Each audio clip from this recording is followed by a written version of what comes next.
Hello students, एक बार फिर से आप सभी का हार्दिक स्वागत है आपके अपने YouTube channel study the next पर। आज के वीडियो में हम क्लास 8th की इंग्लिश के लेसन 12 नो मोर अबाउट के बारे में पढ़ेंगे। इस लेसन का हिंदी अनुवाद और अर्थ समझेंगे। सबसे पहले पाठ प्रारंभ करने से पहले मैं आप सभी से कहना चाहूँगा कि चैनल को आप सब्सक्राइब कर लें और बेल आइकन प्रेस ज़रूर कर दें, जिससे आपको नोटिफिकेशन समय समय पर मिलते रहें। और जो भी व्यूअर्स नए जुड़ रहे हैं चैनल से, कृपया वे भी चैनल को सब्सक्राइब कर बेल आइकन प्रेस कर दें। तो चलिए प्रारंभ करते हैं। लेसन 12 पाठ 12 नो मोर अबाउट और अधिक जाने।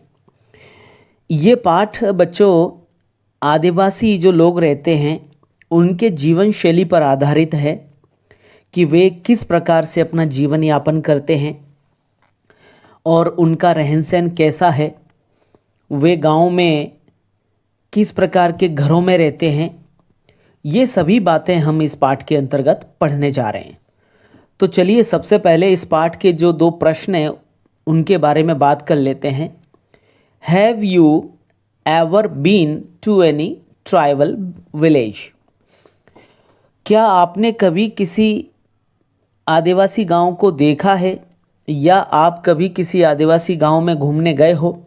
तो इसका उत्तर है हाँ, कभी न कभी आदिवासी गांव में घूमने को जाते ही हैं, समय मिलता है उस हिसाब से। दूसरा प्रश्न है टेल समथिंग अबाउट इट। इसके बारे में आप कुछ बताइए। तो इसके बारे में ये कहना है कि आदिवासियों के जो गांव रहते हैं वो बहुत ही प्राकृतिक परिदृश्य जैसे नज़र आते हैं।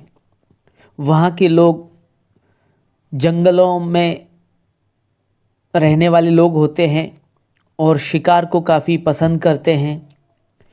पारंपरिक रंग बिरंगी पोशाकें पहनते हैं और ज़्यादातर वो लकड़ी और बांस के बने हुए घरों में रहते हैं और संस्कृति और कला में काफ़ी वो निपुण होते हैं और काफ़ी पसंद भी करते हैं। चलिए अब हम इस पाठ को प्रारंभ करने जा रहे हैं। It was the middle of June. जून माह का मध्य था। इसका मतलब है कि जून महीना जो था, बच्चों आप सभी जानते हैं कि जून माह में काफ़ी गर्मी पड़ती है। तो जून माह का जो मध्य भाग था, कहने का मतलब है 15 से 20 जो तारीख थी, उस समय काफ़ी तेज़ी से गर्मी पड़ती है। तो उस समय की बात है। And it had not rained for several weeks. और कई सप्ताहों से वहाँ पर वर्षा भी नहीं हुई थी। The grass was brown. घास जो थी वह भूरे रंग की हो चुकी थी, कहने का मतलब सूखने लग गई थी। The leaves of the trees were covered with dust. पेड़ों की जो पत्तियां थीं वे सभी पत्तियां धूल से ढक गई थीं। Some people in their traditional dresses and turbans on their heads were standing and talking. कुछ लोग, सम पीपल का मतलब है कुछ लोग, इन देयर ट्रेडिशनल ड्रेसेस का मतलब है कि उनकी जो पारंपरिक पोशाक है उसमें वे सभी जो वहाँ के लोग थे वो नज़र आ रहे थे, दिखाई दे रहे थे। एंड टर्बन्स, टर्बन्स कहते हैं पगड़ी। ऑन देयर हेड्स, उनके सर पर पगड़ी थी। वर स्टैंडिंग एंड टॉकिंग, तो वहाँ पर जो लोग थे वे सभी अपनी पारंपरिक पोशाक में थे और अपने सर पर पगड़ी लगाए हुए थे और वहाँ खड़े थे और एक दूसरे से बातचीत कर रहे थे। A young boy Sattu paddled off down the main road of the village, scattering the stray hens and the villagers. इसका मतलब है कि एक यंग बॉय, यंग बॉय मतलब एक युवा लड़का अर्थात एक युवक जिसका नाम सत्तू है, paddled off down the main road of the village, गांव की मुख्य सड़क पर साइकिल से आया और scattering the stray hens and the villagers. Scattering the stray hens इसका मतलब है कि जो सड़क पर वहाँ मुर्गियाँ और जो गांव वाले थे वो उनको तितर बितर करते हुए मुख्य सड़क पर आया।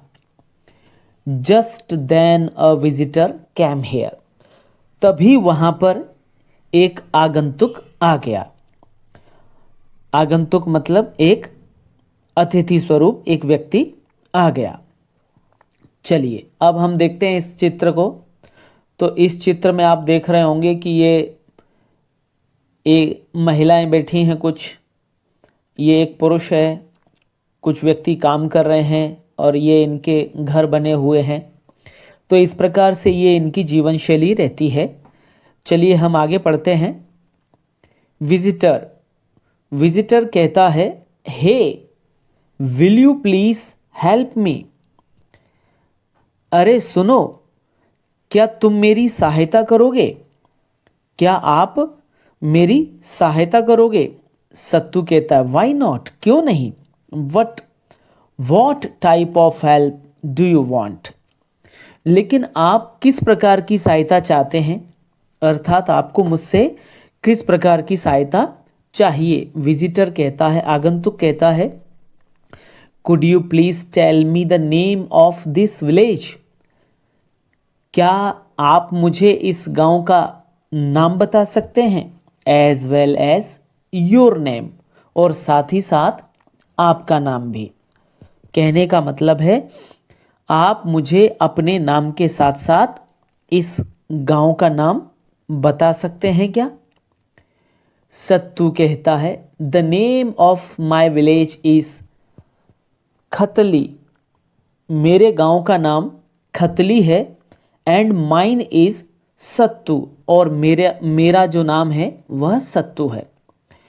विजिटर कहता है, विजिटर कहते हैं बच्चों आगंतुक को, तो आप विजिटर या आगंतुक कहने पर ही समझ जाएं कि विजिटर और आगंतुक एक ही बात है। विजिटर कहता है I would like to know more about your society, मैं आपके समाज के बारे में और अधिक जानना चाहता हूँ। It's life style, life style कहते हैं जीवन शैली, रहन सहन के ढंग के बारे में। इट्स आर्ट, मैं इसकी कला के बारे में जानना चाहता हूँ। एंड कल्चर, और संस्कृति। इट्स फूड, इसके भोजन। एंड इट्स फेस्टिवल्स, और इसके त्योहारों के बारे में।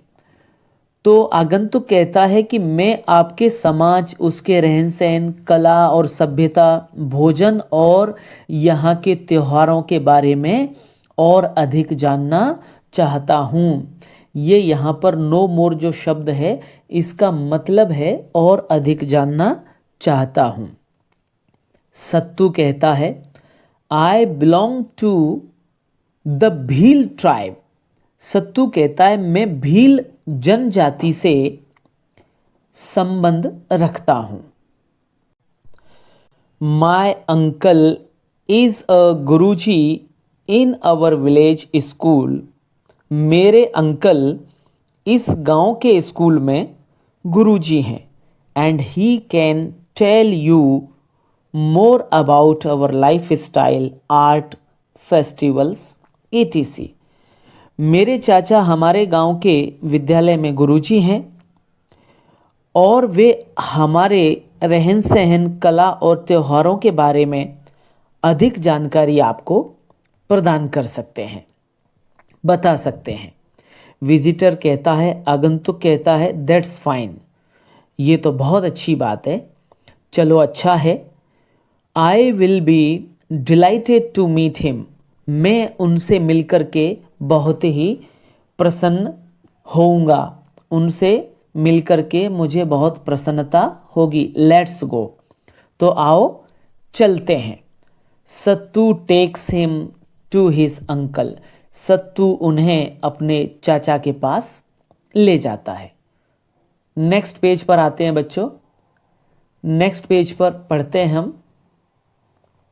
सत्तू, मीट माय अंकल श्री जाम सिंह। मेरे चाचा श्री हैं, उनसे आप मिलिए। इनका नाम है जाम सिंह। जाम सिंह भी पढ़ सकते हैं, जैम सिंह भी पढ़ सकते हैं, जो भी आपको अच्छा लगे। Jam Singh, hello sir. Hello sir. Visitor, आगंतुक कहता है हेलो जाम सिंह। हेलो जाम सिंह। बच्चों, यह मिलते समय हेलो हाय का एक तरीका है जो उन्होंने एक दूसरे को मिलते समय अपनाया। सत्तू कहता है, सत्तू यहाँ पर कहता है Kako he wants to know about our society, our life style, festivals, art and culture. Kako, यह जो आगंतुक आए हुए हैं यहाँ पर, वे हमारे समाज, हमारे रहन सहन, त्योहारों, कला और सभ्यता के बारे में जानना चाहते हैं। सोसाइटी मतलब समाज, लाइफ स्टाइल जीवन शैली, फेस्टिवल्स त्यौहार, आर्ट एंड कल्चर का मतलब कला और सभ्यता के बारे में। Jam Singh, we belong to the Bhil tribe.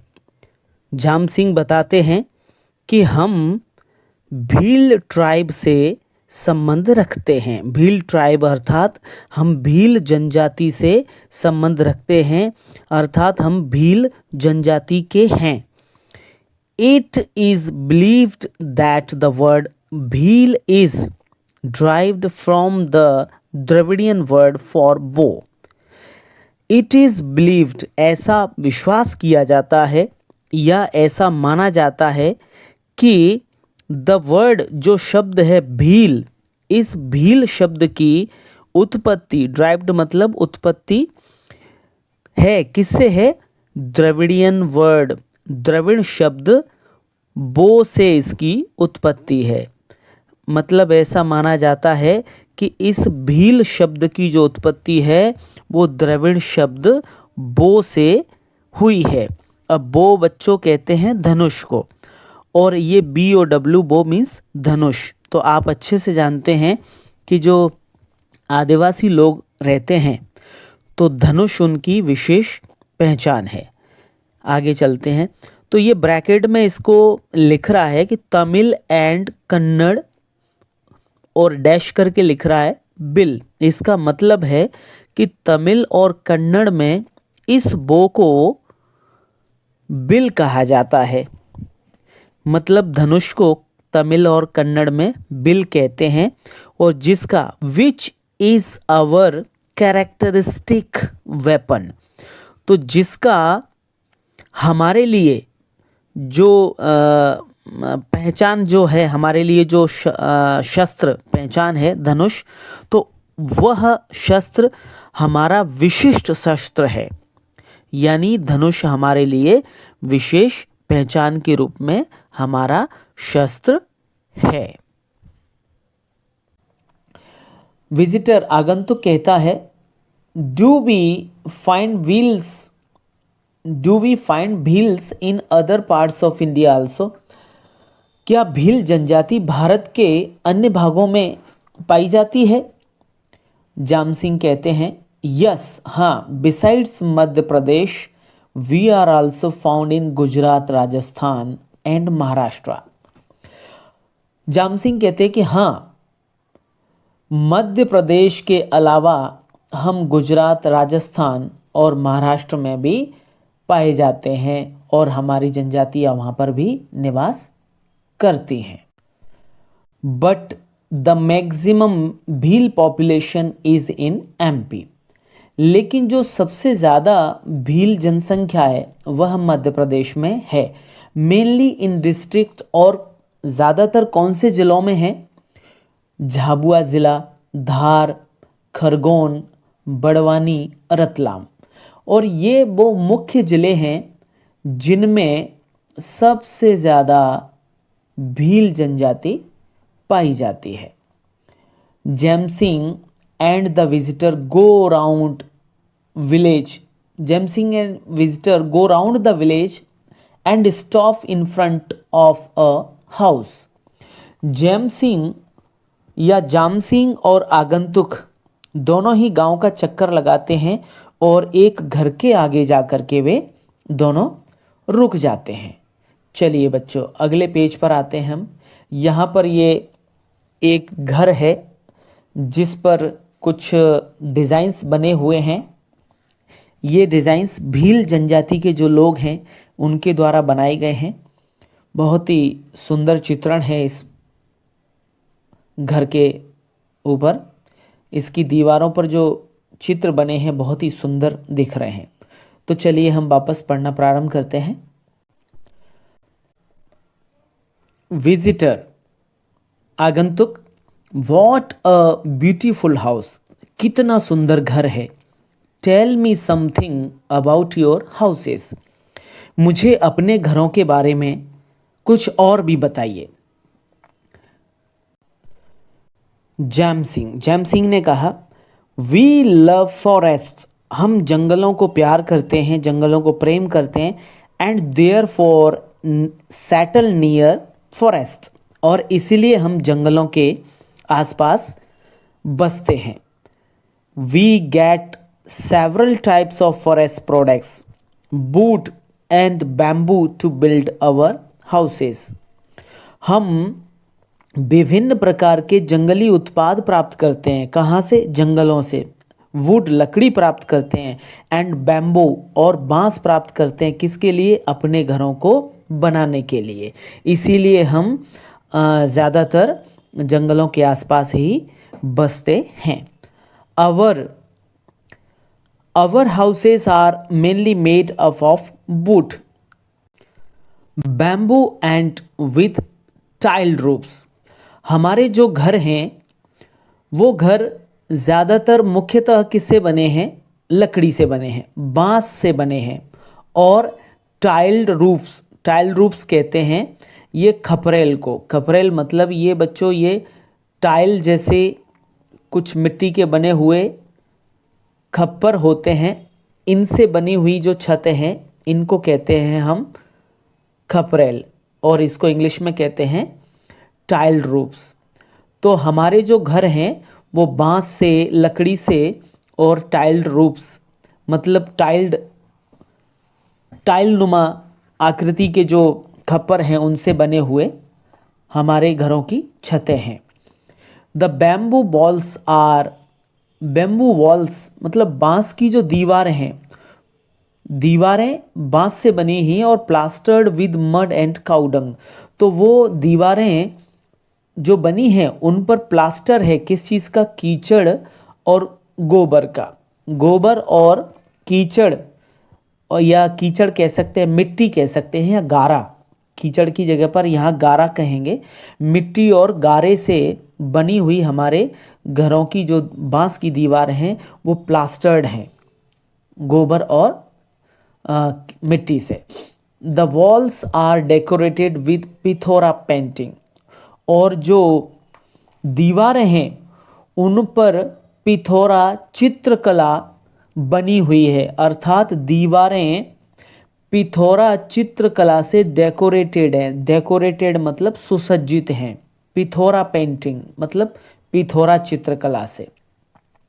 Some who are good at wood carve designs on the pillars and doors of their houses. कुछ लोग, some who are good at wood carving, कुछ लोग जो लकड़ी पर नक्काशी करने में निपुण हैं। कार्विंग कहते हैं नक्काशी, तो लकड़ी पर नक्काशी करने में निपुण हैं। वे क्या करते हैं? वे अपने घरों के दरवाज़ों और खम्भों पर भी बहुत सुंदर सुंदर नक्काशियाँ बना लेते हैं, जिससे उनके घर और ज़्यादा सुंदर लगते हैं। चलिए आगे चलते हैं। चलिए, there is always a cattle shed adjoining a house. इसका मतलब है कि कैटल शेड कहते हैं यहाँ पर पशुओं का जो रहने का स्थान होता है उसको बाड़ा भी कह सकते हैं, पशुओं का बाड़ा। एडजॉइनिंग अ हाउस, इसका मतलब घरों के जस्ट बगल में, घरों में जो साइड में एक बाड़ा बना होता है पशुओं के रहने के लिए, उसको कैटल शेड कहा जाता है। तो घर के ठीक बगल में हमेशा एक पशुओं का बाड़ा बना होता है।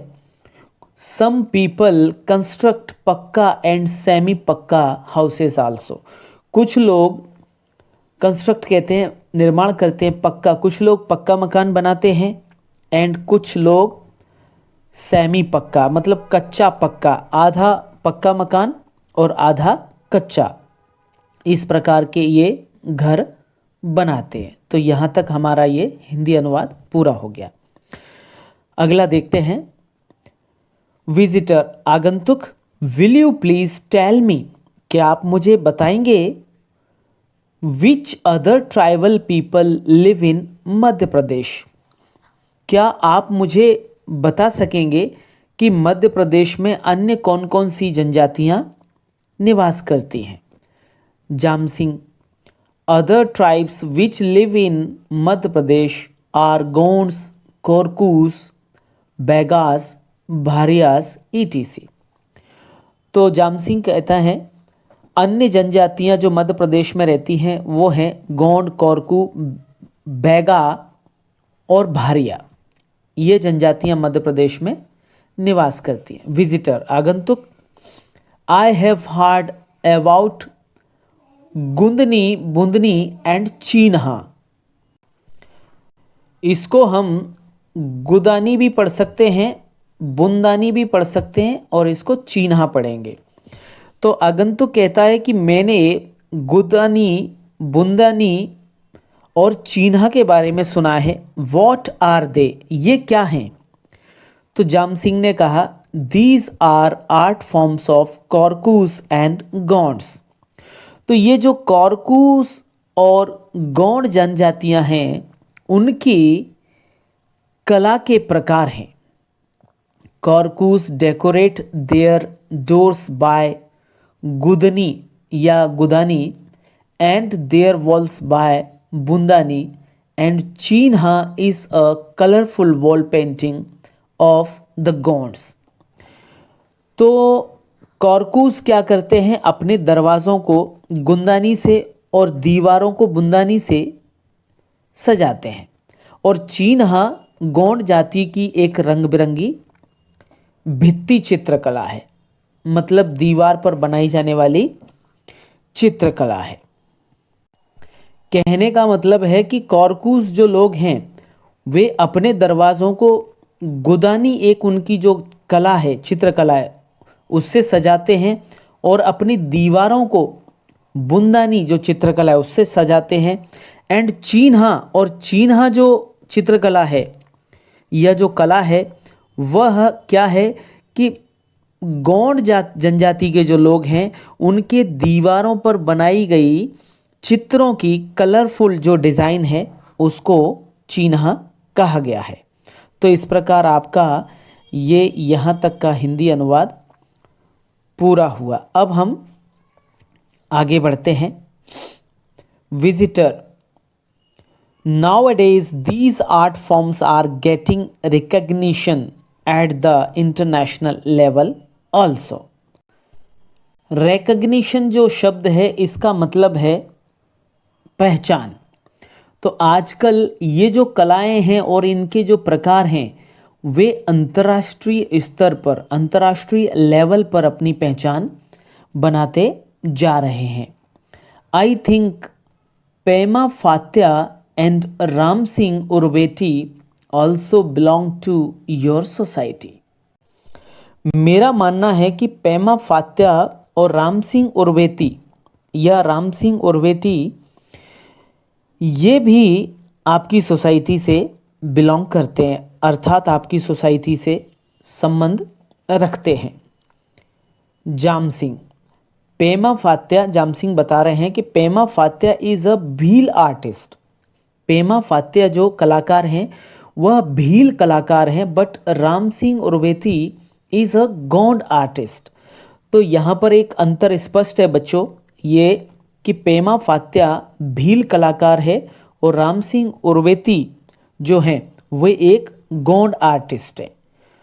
विजिटर आगंतुक कहता है somewhere in a magazine I came across a word Gatla. कहीं पर, समवेयर कहीं पर, पत्रिका में, मैगजीन कहते हैं पत्रिका में, कि मैंने एक पत्रिका में कहीं पर एक शब्द के बारे में जाना था और उस शब्द का नाम था गतला। तो व्हाट इज इट, तो आप मुझे बताइए कि वह शब्द क्या है, मतलब गतला क्या है।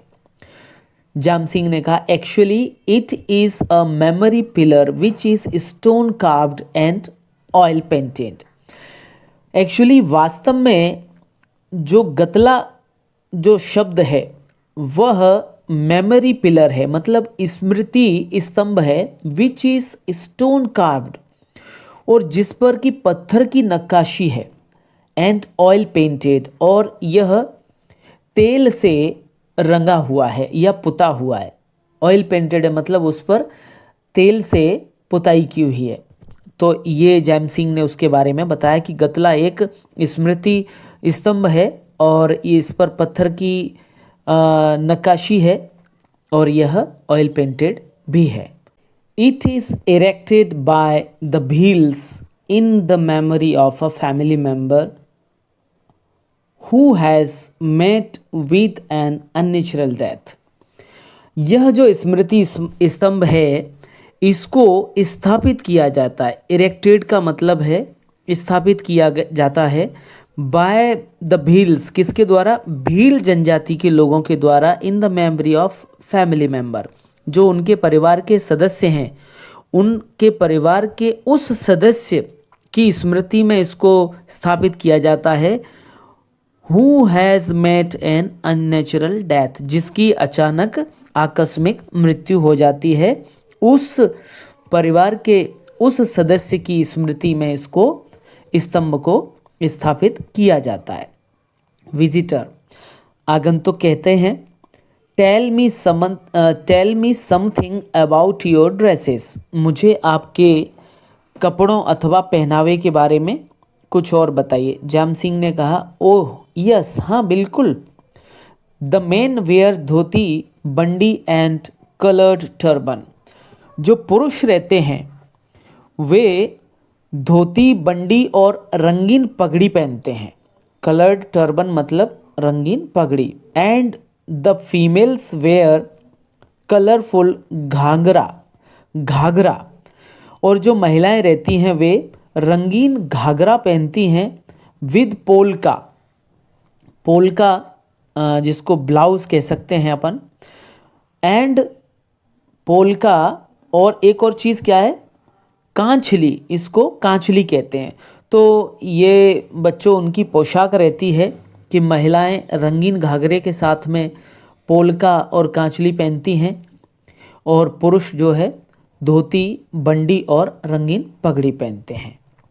चलिए अगला है विजिटर ने कहा I have heard that you people are very fond of ornaments, मैंने सुना है कि आप लोग आभूषणों के बहुत ज़्यादा शौकीन होते हैं। ये सही बात है, ये बच्चों उनके आभूषण हैं जिनको जनजाति, जो भील जनजाति के लोग हैं वे पहनते हैं। चलिए हम आगे पढ़ते हैं। जाम सिंह ने कहा yes we are very fond of ornaments, हाँ हम आभूषण पहनने के बहुत ज़्यादा शौकीन हैं। बोथ मैन एंड वुमेन, अब यहाँ पर ये वुमेन MEN आया तो इसको विमेन पढ़ेंगे। Both man and women wear earrings, पुरुष और महिलाएं दोनों ही कान में रिंग्स पहनते हैं। कानों में रिंग्स कहते हैं बाली, तो कानों में बालियां पहनते हैं। एंड फिंगर रिंग्स, और उंगलियों में अंगूठियां भी पहनते हैं। अदर ऑर्नामेंट्स आर, जो दूसरे आभूषण है वो क्या क्या है, हंसली, हार, झुमका, नोज पिन कहते हैं नथ, नाक में पहनने वाली जो नथ होती है उसको नोज पिन कहते हैं। तो इस प्रकार जाम सिंह ने कहा कि पुरुष और महिलाएं दोनों ही कानों में बालियां पहनती हैं, उंगलियों में अंगूठियां पहनती हैं, और इसके अलावा जो उनके आभूषण हैं वो हंसली, हार, झुमका, नोजपिन है। विजिटर ने कहा, इट सीम्स, ऐसा लगता है जैसे that tattoos are quite common in your society. Visitor मतलब आगंतुक ने पूछा कि ऐसा लगता है कि टैटू तो आपकी सोसाइटी में बिल्कुल आम है, मतलब टैटू तो बहुत ज़्यादा ही पसंद किया जाता है। जेम्स सिंह ने कहा, yes it is quite customary amongst अस। तो जेम्स सिंह ने कहा कि हाँ, यह तो बिल्कुल हमारे बीच में आम रिवाज है, जिसे हम वी कॉल इट गोदना। तो इसको हम आम भाषा में गोदना कहते हैं। विजिटर आगंतुक ने फिर कहा, I will be pleased to know more about your fairs and festivals. मुझे आपके मेले और त्योहारों के बारे में अगर जानकारी आप प्रदान करेंगे तो मुझे बहुत बड़ी खुशी होगी। I will be pleased to know more about your fairs and festival. मैं आपके त्योहारों और आपके मेलों के बारे में जानकर के बहुत प्रसन्नता महसूस करूँगा। तो जाम सिंह ने कहा, जाम सिंह बताते हैं, we celebrate Diwali Navai. Celebrate मतलब मनाना। तो जाम सिंह बताते हैं कि हम दिवाली नवाई त्यौहार मनाते हैं। अब ये क्या है? A festival when people start consuming corn and other agriculture products, vegetables etc after offering them to god. ये एक त्यौहार है जब लोग मक्का और अन्य कृषि उत्पाद, सब्जियां आदि देवता को भेंट करने के बाद खाना शुरू कर देते हैं। मतलब पहले वो देवताओं को ये जो उत्पाद हैं उनको भेंट करते हैं, उसके बाद वो स्वयं खाने में यूज़ करते हैं। कंज्यूमिंग कहते हैं, उपयोग करते हैं। वेजिटेबल्स सब्जियां, एग्रीकल्चर प्रोडक्ट्स मतलब कृषि उत्पाद। विजिटर कहता है, I have heard a lot about the Bhagoria haat, what is that. आगंतुक कहता है कि मैंने भगोरिया हाट के बारे में काफ़ी कुछ सुना है, व्हाट इज दैट, वह क्या है। तो जाम सिंह बताते हैं, the weekly market a week before Holi. Holi से एक सप्ताह पहले एक साप्ताहिक बाजार लगता है। होली से एक सप्ताह पहले जो बाजार लगता है उसको भगोरिया हाट कहते हैं। इज सेलिब्रेटेड एज भगोरिया, तो वह मनाया जाता है, सेलिब्रेटेड कहते हैं, मनाया जाता है एज भगोरिया। भगोरिया मतलब भगोरिया हाट के रूप में। तो जाम सिंह बता रहे हैं कि होली के एक सप्ताह पहले जो साप्ताहिक मार्केट लगता है वह भगोरिया हाट के रूप में मनाया जाता है। वी डांस, हम नृत्य करते हैं। Apply gulal on the faces of our relatives, हम अपने रिश्तेदार और जो मिलने वाले रहते हैं उनके चेहरों पर गुलाल लगाते हैं। एंड फ्रेंड्स, अपने दोस्तों के चेहरे पर भी गुलाल लगाते हैं। And offer them sweets and snacks, ice candles etc. And offer का मतलब है भेंट करते हैं, अर्थात उनको मिठाइयाँ, स्वीट्स एंड स्नैक्स, मिठाइयाँ और नमकीन भेंट करते हैं, आइस कैंडीज भेंट करते हैं। ये सब चीज़ें भेंट करके हम इस त्यौहार को मनाते हैं। The children enjoy a ride on the swings, जो बच्चे रहते हैं वे बच्चे झूले का आनंद उठाते हैं, अर्थात झूले पर झूलते हैं वो और इसका आनंद लेते हैं। चलिए बच्चों, नीचे एक चित्र दिया गया है, हम इस चित्र को देख लेते हैं।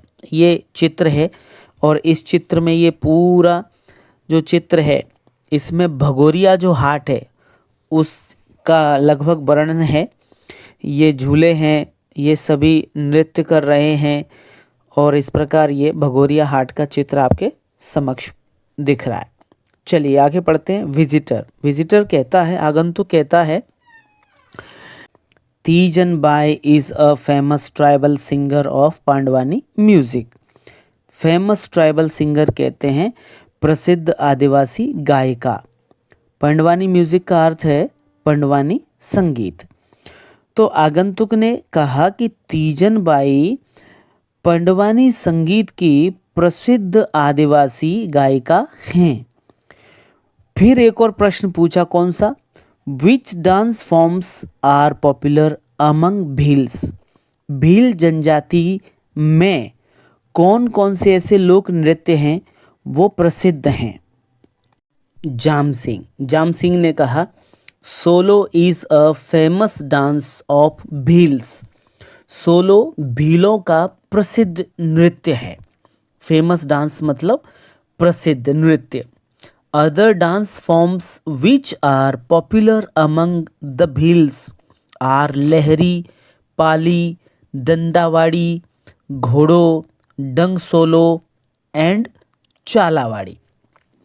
अन्य नृत्य जो हैं, यानी अन्य नृत्यों के जो प्रकार हैं और भीलों में जो प्रचलित हैं वो कौन कौन से हैं? लहरी, पाली, डंडावाड़ी, घोड़ो, डंग सोलो, चालावाड़ी। तो इस प्रकार ये इनके अन्य प्रसिद्ध प्रचलित लोक नृत्यों के प्रकार हैं। विजिटर ने कहा, आगंतुक जो है उसने कहा, Rani Durgavati was a famous ruler of the Gond dynasty. Gond dynasty का मतलब होता है गोंड राजवंश। डायनेस्टी कहते हैं राजवंश। और फेमस रूलर का अर्थ होता है प्रसिद्ध शासक। तो रानी दुर्गावती गोंड राजवंश की एक प्रसिद्ध शासक थीं। The palaces and different folklores related to the rulers of the dynasty, उस गोंड राजवंश के शासकों से संबंधित जो लोक कथाएं, डिफरेंट लोक कथाएं मतलब विभिन्न प्रकार की लोक कथाएं और लोक साहित्य हैं और जो महल हैं वे सभी throw some light on their administrative ability. ये जितने भी राजमहल हैं और अलग अलग लोक साहित्य या लोक कथाएं हैं वे सभी प्रकाश डालते हैं। थ्रो सम लाइट मतलब प्रकाश डालते हैं किस पर? ऑन देयर एडमिनिस्ट्रेटिव एबिलिटी, उनकी प्रशासनिक योग्यता पर, ब्रेवरी बहादुरी पर, एंड मैच्योर लीडरशिप और उनकी परिपक्व नेतृत्व क्षमता है उस पर प्रकाश डालते हैं। ये जो राजमहल और उनके लोक साहित्य हैं वे सभी उनके वीरता और उनके प्रशासन और उनके नेतृत्व क्षमता के बारे में बताते हैं। जाम सिंह बताते हैं, yes the tribals of MP are known not only for their glorious cultural heritage and their colorful lifestyle।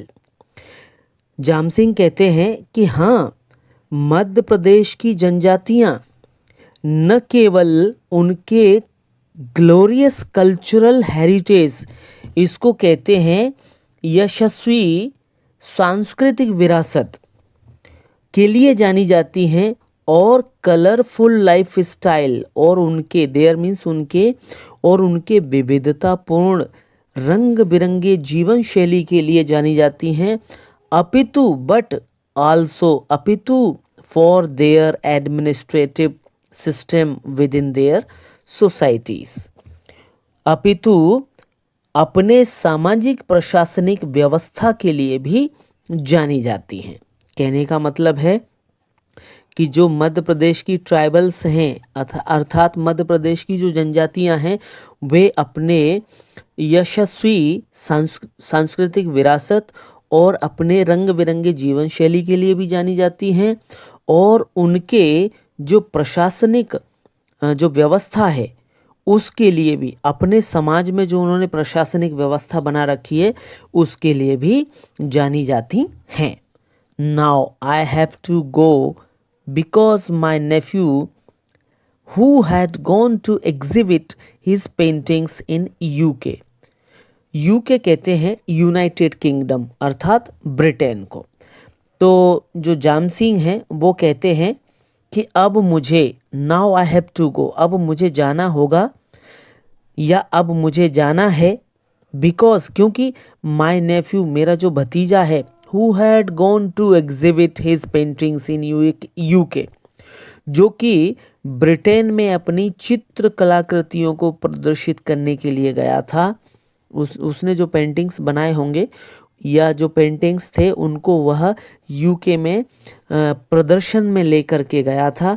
वह इज़ अबाउट टू कम, तो वह जो मेरा भतीजा है अब आने वाला है, इसलिए मुझे अब यहाँ से जाना है। विजिटर ने कहा थैंक यू जाम सिंह, धन्यवाद जाम सिंह। जाम सिंह ने कहा यू आर वेलकम सर, आपका स्वागत है श्रीमान। तो इस प्रकार बच्चों आपका ये पाठ पूरा हुआ। इस पाठ के अंतर्गत एक संदेश दिया है, उस संदेश को हम पढ़ लेते हैं।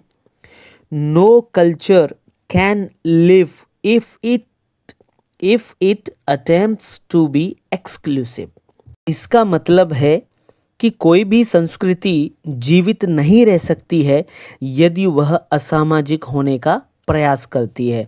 अर्थात हम कह सकते हैं कि कोई भी संस्कृति तभी जीवित रहेगी जब तक हम उसको अपने व्यवहार में, हमारे जो सांस्कृतिक कार्यक्रम हैं उनमें उनको अपनाते रहेंगे, हमारी जीवन शैली में उनको व्यवहार में लाते रहेंगे, तभी वे सरवाइव कर पाएंगी।